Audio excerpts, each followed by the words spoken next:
Hello everyone, welcome to my today's class and my friend today I'm going to share with you which grammatical sector is more perfect for English speaking.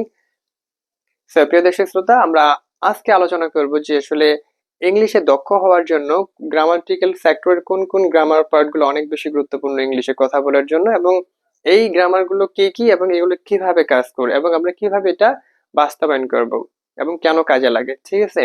So এখানে আমাদের মূলত তিনটা grammatical part আছে যেগুলো হচ্ছে tense, subject, verb, agreement এবং sentence. এই তিনটা যদি আপনি আসলে খুব ঠিকভাবে মানে সঠিকভাবে জানতে পারেন বা এগুলোর উপর যদি আপনার বেসটা অনেক ভালো থাকে তাহলে ইংলিশ স্পিকিং এ আপনার কোনো সমস্যা হবে না। তো ইতিমধ্যে আমরা টেন্স নিয়ে আলোচনা করছি, টেন্স কিভাবে ধরতে হয় এবং 6টা টেন্স আমাদের ইংলিশ স্পিকিং এ অনেক বেশি গুরুত্বপূর্ণ। Present indefinite, present continuous, past perfect এবং হলো পাস্ট ইনডিফিনিট, পাস্ট কন্টিনিউয়াস এবং হচ্ছে ফিউচার ইনডিফিনিট। এগুলো আমরা ইতিমধ্যেই তুলে ধরেছি, আমি আপনাদেরকে শিখাইছি কিভাবে ধরতে হয় এবং সাবজেক্ট ভার্ব এগ্রিমেন্ট এটাও আমি আপনাদেরকে শিখাইছি, ঠিক আছে?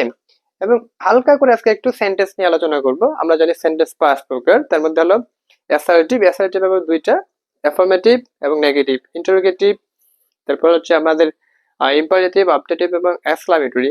সচরাচর ইম্পারেটিভ, অবজেক্টিভ এবং এক্সক্লামেটরি খুব একটা লাগে না, হ্যাঁ? সো একটু গঠনগুলো আমরা দেখে নেই।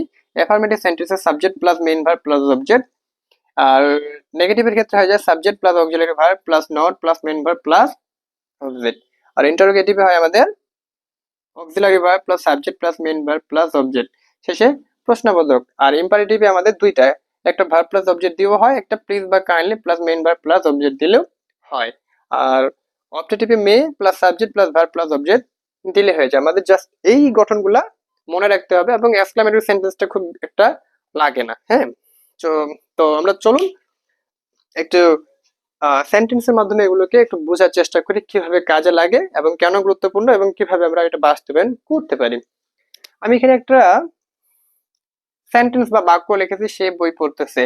সো আমি আগে শিখাইছি সে বই পড়তেছে বাংলা ক্রিয়ার শেষে কি নাই, ল ম বর্ণ, তার মানে এটা প্রেজেন্ট টেন্স এবং বাংলা ক্রিয়ার মাঝে তে আছে, তার মানে এটা কি কন্টিনিউয়াস, আসলে প্রেজেন্ট কন্টিনিউয়াস। তো প্রেজেন্ট কন্টিনিউয়াস টেন্সের গঠন কি, সাবজেক্ট প্লাস এম ইজ এবং আর প্লাস ভার্বের সাথে আইএনজি প্লাস অবজেক্ট, তাই না? তো আমরা সাবজেক্টটা নিলাম, এখানে সাবজেক্ট হচ্ছে সেম, আমাদের কিন্তু টেন্সের কাজ শেষ, হ্যাঁ? এখন হচ্ছে সাবজেক্ট ভার্ব এগ্রিমেন্টের কাজ। সো হি, এখন এখানে এম হবে নাকি ইজ হবে নাকি আর হবে, তাই না? সো আমি আপনাদের সাবজেক্ট ভার্ব এগ্রিমেন্টের যে পার্টটা ছিল সেখানে বলছি সাবজেক্ট যদি সিঙ্গুলার হয় তাহলে ভার্বও সবসময় সিঙ্গুলার হয়। তো এখন আমরা বুঝবো কিভাবে যে এটা আসলে এম ইজ এর মধ্যে কোনটা সিঙ্গুলার। যে সকল ভার্বের শেষে কি থাকে, এস থাকে, সেটাই হচ্ছে সিঙ্গুলার। তার মানে কি এখানে আমাদের এস আসছে, তার মানে কি এর সাথে ইজ হবে, ক্লিয়ার? আর যদি সাবজেক্ট যদি প্লুরাল হয় তাহলে কি ভার্ব প্লুরাল, সেক্ষেত্রে আর হবে। একটা ব্যতিক্রম আছিল, সেটা হলো কি এম, আয়ের সাথে সবসময় এম হয়, আয়ের সাথে সবসময় হ্যাভ হয়, আয়ের সাথে সবসময় ওয়াজ হয়। এটা একটু ব্যতিক্রম, হ্যাঁ? তাহলে হি ইজ, তারপর কি ভার্বের সাথে আইএনজি, ভার্ব কি পড়া, তাহলে কি রিড, আর ভার্বের সাথে যেহেতু আইএনজি তাহলে কি হলো রিডিং, তারপর কি পড়তেছে বই, এ বুক। আমি কি আপনাদের বোঝাইতে পারছি? প্রথমে টেন্সটা ধরলাম, তারপর এটার গঠন অনুযায়ী আমরা ট্রান্সলেট করলাম। তখন সাবজেক্ট ভার্ব এগ্রিমেন্ট অনুযায়ী সাবজেক্ট হচ্ছে আমরা হি সিঙ্গুলার, তার ভার্বটা হয়ে গেল সিঙ্গুলার, ক্লিয়ার? এবং যা ছিল তাই, এটা হলো কি আমাদের অ্যাফার্মেটিভ গঠন, তাই না? আচ্ছা, এখন যদি আমরা এটাকে ইন্টারোগেটিভ করতে যাই, আমাদের লাগে না সে বই পড়তেছে, কি আমাদের প্রশ্ন করতে পারে সে কি বই পড়তেছে, সে কি বই পড়তেছে। সো আপনি যদি হলে এখন সেন্টেন্স না জানেন যে এটা হলো কোন সেন্টেন্স, ও সে বই পড়তেছে জিজ্ঞাসা করা বোঝাচ্ছে ইন্টারোগেটিভ। আমরা জানি ইন্টারোগেটিভ সেন্টেন্সের বৈশিষ্ট্য কি, সবসময় অক্সিলারি ভার্বগুলো সামনে চলে আসে, তারপর সাবজেক্ট। এই জিনিসটা আপনার মাথায় রাখতে হবে। তাহলে কি আপনার হচ্ছে ইন্টারোগেটিভ হচ্ছে অক্সিলারি ভার্ব, অক্সিলারি ভার্ব কি ছিল, ইজ, ক্লিয়ার? তারপর সাবজেক্ট কে বলেন তো, সে, ইজ হি। তারপর হচ্ছে কি মেইন ভার্ব কি বলেন তো, রিড, তাহলে ইজ হি রিডিং। তারপর হচ্ছে কি অবজেক্ট, এ বুক। তার মানে কি সে কি বই পড়তেছে, সে কি বই পড়তেছে। এই যে আমাদের এভাবে কি আসে না, সে বই পড়তেছে, সে কি বই পড়তেছে। এখন প্রশ্ন করতে পারেন আপনি, না সে বই পড়তেছে না, ও সে বই পড়তেছে না, এটা কোন সেন্টেন্স? না বোধক, মানে কি নেগেটিভ। নেগেটিভ মানে কি subject plus auxiliary verb plus not plus main verb plus opposite. তো আমরা যদি করি সে বই পড়তেছে না, তাহলে কি হলো? সাবজেক্ট কি বলেন তো? হি। তারপর কি অক্সিলারি ভার্ব। অক্সিলারি ভার্ব কি বলেন তো এখানে? Is, he is. তারপর কি সূত্রের নট, হি ইজ নট। তারপর মেইন ভার্ব, মেইন ভার্ব কি রিড থেকে হলো রিডিং, হি ইজ নট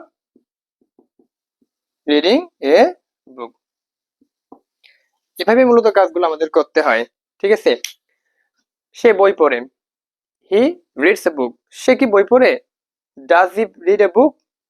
না সে বই পড়তেছে না, হি ডাজেন্ট, না সরি সে বই পড়ে না, হি ডাজেন্ট রিড এ বুক।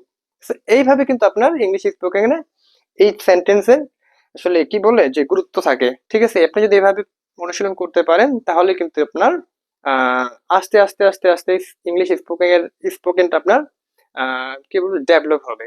তো এতটুকুই। এবং আপনি যদি এটাকে ইমপ্রুভ সরি ইম্পারেটিভ করতে চান তাহলে কি হবে? রিড এ বুক, কারণ কি ভার্ব প্লাস অবজেক্ট, বা আপনি চাইলে করতে পারেন যে প্লিজ রিড এ বুক। আমি কি বুঝাইতে পারছি? মানে এগুলো খুব বেশি একটা কাজ নেই, এই কারণে মূলত আমি খুব শর্ট ভাবে এগুলো করাচ্ছি। এবং এটা যদি আপনি ইম্পারেটিভ করতে চান তাহলে কি হবে?